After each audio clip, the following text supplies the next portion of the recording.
तो पहला टॉपिक है इंडिया श्रीलंका रिलेशनशिप। हाल ही में भारत और श्रीलंका ने एक विजन डॉक्यूमेंट जारी किया है। इसका शीर्षक कनेक्टिविटी को बढ़ावा देना, समृद्धि को तीव्र करना डॉट इंडिया श्रीलंका आर्थिक साझेदारी विजन है।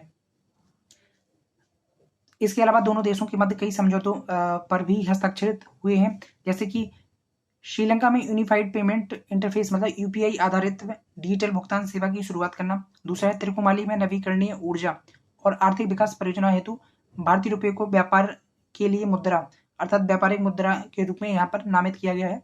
इसके अलावा दोनों देशों के बीच यात्रा को शुरू करने के लिए नागपत्तनम और कंके सेंतुरई के बीच नौ सेवा शुरू की गई है। भारत श्रीलंका के बीच में आर्थिक संबंध की बात अगर करें और फिर इसके बाद कनेक्टिविटी संबंधों की बात करें तो पहला है दोनों देशों के बीच में फ्री ट्रेड एग्रीमेंट 1998 में हस्ताक्षरित किए गए थे। इसके अलावा 2000 में इस समझौते को लागू भी कर दिया गया है। वर्ष 2021 में बात करें तो दोनों देशों के बीच में जो व्यापार है वह है 5.45 बिलियन डॉलर है।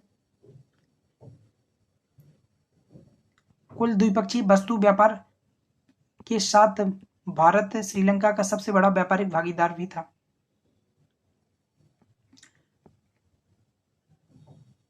तो यह इंपॉर्टेंट फैक्ट है, भारत श्रीलंका का सबसे बड़ा व्यापारिक भागीदार था। भारत श्रीलंका में प्रत्यक्ष विदेशी निवेश करने वाला सबसे बड़ा योगदानकर्ता है।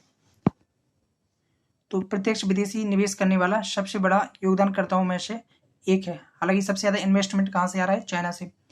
ठीक है, इसके बाद है कनेक्टिविटी। दोनों देशों के बीच में हवाई कनेक्टिविटी को बढ़ावा देने के लिए ओपन स्काई एयर बबल समझौता साइन किया गया है। तो इससे हवाई कनेक्टिविटी सुधरेगी। इसके अलावा है जो हमने अभी पहला पॉइंट देखा था कि व्यापार और लोगों के बीच में यात्रा को बढ़ावा देने के लिए दोनों देशों के बीच में 9 सेवाएं शुरू की गई हैं। इस वजह से सहयोग के अन्य क्षेत्र की बात करें तो सबसे पहला है व्यापार। विश्व का 2/3 तेल का व्यापार श्रीलंका की दक्षिण से होकर गुजरने वाले अंतर्राष्ट्रीय जलमार्ग से होता है। तो अंतर्राष्ट्रीय जलमार्ग के समीप श्रीलंका की उपस्थिति है। साथ ही कंटेनर की सहायता से होने वाले 50% व्यापार की आवाजाही भी इसी जलमार्ग से होती है। इसके अलावा है भू रणनीतिक महत्व। भारत की नेबरहुड फर्स्ट नीति तथा सागर नीति विजन में श्रीलंका की महत्वपूर्ण भागीदारी है और वह लगभग उसके केंद्र में स्थापित है।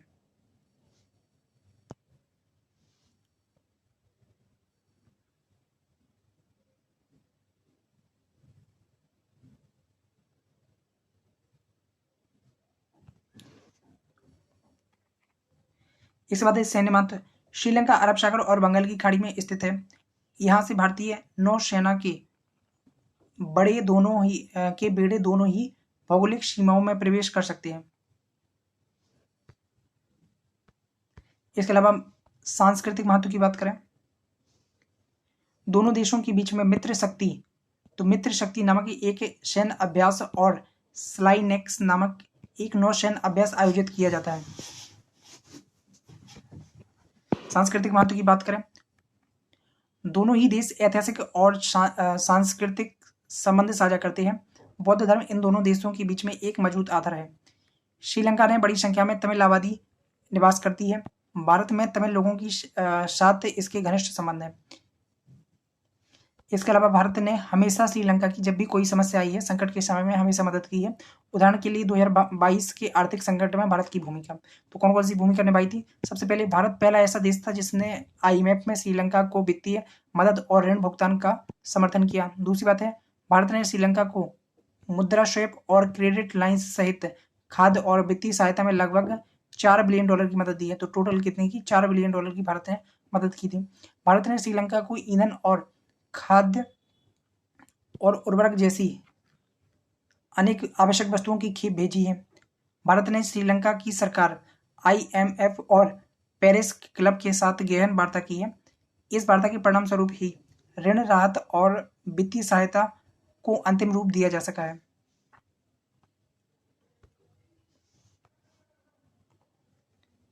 अब इसके बाद हम भारत श्रीलंका के संबंधों में कौन कौन सी समस्याएं हैं या फिर कौन कौन सी मतभेद हैं।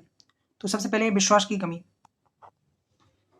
भारत श्रीलंका के बीच संबंधों में गिरावट आई है, इसके कारण श्रीलंका के अधिकांश नागरिकों के मन में भारत के प्रति द्वेष की भावना, मतलब anti India sentiment, anti India sentiment. दूसरी बात है मत्स्य संबंधी विवाद। पाक जल डब्ल्यू मध्य में श्रीलंकाई नौसेना द्वारा भारतीय मछुआरों पर गोलाबारी की घटना के कारण, तो श्रीलंका नौसेना द्वारा भारतीय मछुआरों पर गोलीबारी की घटना के कारण दोनों देशों के बीच में तनाव उत्पन्न हुआ है। तनाव के अन्य कारणों में मत्स्य संबंधी अधिकार, मशीन संचालित नौकाओं के उपयोग पर असहमति शामिल है। इसके बाद है संसाधन संपन्न। कच्चतीबू द्वीप को श्रीलंका को सौंपने के लिए 1974 में एक समझौता हुआ था। इस द्वीप पर तमिल मछुआरों को कई सदियों से मत्स्य का पारंपरिक अधिकार था। इसके बाद है आर्थिक और राजनीतिक संकट। हालिया संकट के कारण श्रीलंका की भारत के साथ सहभागिता करने और आर्थिक सहयोग तथा क्षेत्रीय स्थिरता को बढ़ावा देने वाली नीतियों को लागू करने की क्षमता प्रभावित हुई है। इसके बाद है चीन की बढ़ती उपस्थिति के कारण सामरिक मुद्दे। चीन ने श्रीलंका में कोलंबो हम्बनटोटा बंदरगाह का निर्माण किया है। चीन के द्वारा इन बंदरगाहों का निर्माण समुद्री रेशम मार्ग, मतलब मरीन सिल्क रूट नीति के भाग के रूप में किया गया है। इसके अलावा चीन द्वारा कई बार श्रीलंका में अपने सैनिक और जासूसी जो जहाज होते हैं उनको लाने का प्रयास भी किया जाता है। इसके बाद है तमिल लोगों का मुद्दा। श्रीलंका में तमिल अल्पसंख्यक अधिकारों का मुद्दा संवेदनशील विषय बना हुआ है। भारत निर्याती मुद्दे के राजनीतिक समाधान, मतलब 13वें संविधान संशोधन को लागू करने की सलाह हमेशा देता रहा है। श्रीलंका के संविधान में 13वां संविधान संशोधन प्रांतों को शक्ति हस्तांतरण करने और उन्हें को ऑटोनोमस बनाने, मतलब उन्हें स्वायत्ता देने से जुड़ा हुआ है और भारत ने हमेशा इस संशोधन का समर्थन किया है। हालांकि अभी तक इसका कार्यान्वयन नहीं हो पाया है। आगे की राय क्या है? सबसे पहला है निरंतर प्रयास करना। हाल ही में वित्तीय और राजनीतिक संकटों को देखते हुए भारत की भूमिका प्रथम प्रतिक्रियादाता, फर्स्ट रिस्पॉन्डर की रही है, की होनी चाहिए। इससे श्रीलंका के साथ संबंध को बेहतर किया जा सकता है। दूसरी बात है क्षेत्रीय सहयोग। बिम्स्टेक तथा सार्क जैसे क्षेत्रीय मंचों का उपयोग किया जाना चाहिए। इससे व्यापक सहयोग और साझा चुनौतियों के समाधान के अवसर मिलेंगे। तो इससे क्या होगा? व्यापक सहयोग होगा। और दूसरी बात, जो हमारी साझा चुनौतियां हैं, चाहे वो सिक्योरिटी को लेकर हो या फिर इंटरनल ट्रेड कम होने की बात हो, तो उनका समाधान किया जा सकता है। मछुआरों संबंधी मुद्दे का स्थायी समाधान करना चाहिए। दोनों देशों को द्विपक्षीय वार्ता की सहायता से मछुआरों से संबंधित मुद्दों का स्थायी समाधान खोजने का प्रयास करना चाहिए। आतंकवाद से निपटना। हाल ही में श्रीलंका में हुए आत्मघाती हमले इस्लामिक स्टेट की विचारधारा से प्रभावित थे। आतंकवाद के खतरे से निपटने के लिए द्विपक्षीय और क्षेत्रीय स्तर पर आतंकवाद विरोधी प्रयासों में अधिक सहयोग किए जाने की आवश्यकता है। इसके बाद है विश्वास पैदा करना। तो विश्वास कैसे पैदा किया जाएगा? तो श्रीलंका भौगोलिक और आर्थिक रूप से एक छोटा देश है। ऐसे में भारत को इसकी संवेदनशीलता का ध्यान रखना चाहिए।